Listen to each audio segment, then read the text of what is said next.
For shame! Qual è l'unica auto targata che monta un motore V10 derivato Formula 1? Che può portare ben 4 persone e un Labrador. Che assomiglia a un carro funebre e ha quel cambio così orribile. 570 esemplari soltanto prodotti e questa è lei.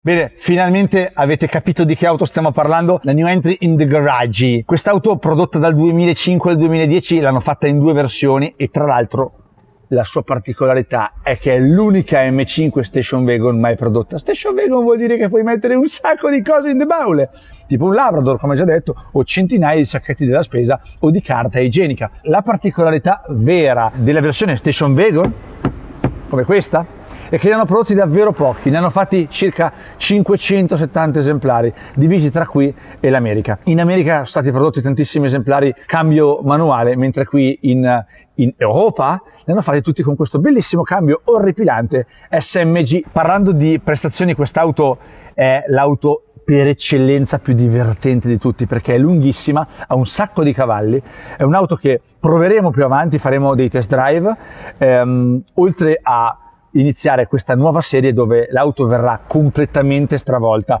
verrà fatto un'auto da esagerato, perché faremo degli step di alleggerimento, degli step di performance, degli step estetici, dei grandi step di estetica, perché noi non ce ne frega un cazzo di andare forte, la macchina se si intraversa ed è figa basta e avanza, non è un'auto per andare a fare il track day, anche se credo che con il track day questa auto qua metterebbe tante auto dietro, anche tante coupé, anche tante sportive, guidate da qualcuno di serio, non me che al terzo giro vado a muro. Vi rendete conto che quest'auto monta un motore, come avete sentito all'inizio del video, V10 derivato Sauber Formula 1?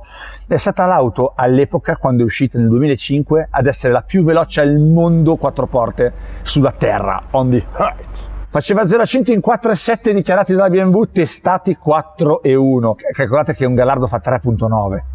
Girava a Nürburgring in 8 minuti e 15, non so se vi spiego, ha un interasse ruota a ruota 2,90 m, cioè è lunga, da ruota a ruota è lunga come un'auto normale. Ovviamente è un 5000 di cilindrata, su questa base poi hanno sviluppato la E63 e 64 che è semplicemente la M6 che hanno fatto dopo di questa, accorciando soltanto l'interasse ruota e modificando la carrozzeria. Velocità massima limitata a 250, ovviamente per le sicurezze europee, perché non è una hypercar, quindi ha dovuto superare dei test di un certo livello per la sicurezza, anche perché puoi portare i bambini a scuola con un'auto con un motore Formula 1. Quindi. Montando il pacchetto M-Driver si poteva sbloccare a 305 km/h di velocità massima, una roba esagerata per un'auto così grossa. La differenza tra la serie 5 originale e le M sono ovviamente che è più larga, che ha i sedili che si stringono quando ti siedi e metti in M, quindi ti fa sentire un po' in the race mode, l'head up display che ti dà delle informazioni che comunque per essere del 2005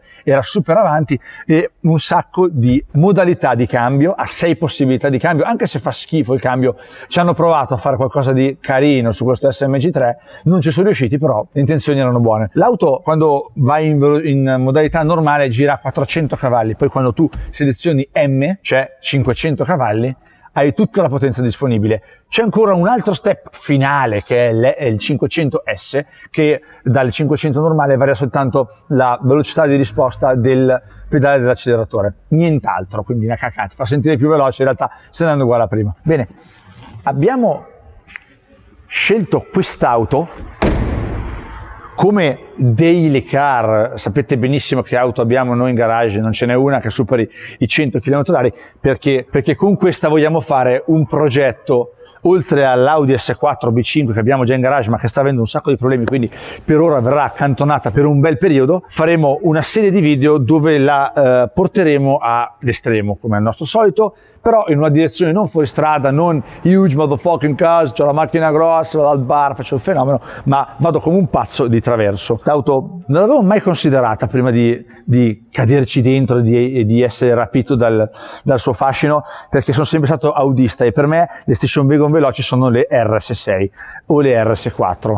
Guardando il mercato, capendo un po' l'affidabilità delle Audi, che ne ho avute tante e ne abbiamo tante, eravamo un po' stufi di Gini from the Lakes di prendere l'ennesimo bidone che crea debiti, quindi abbiamo detto prendiamo un bidone che crea debiti ma cambiando, passando da 4 anelli ai 4 triangolini blu.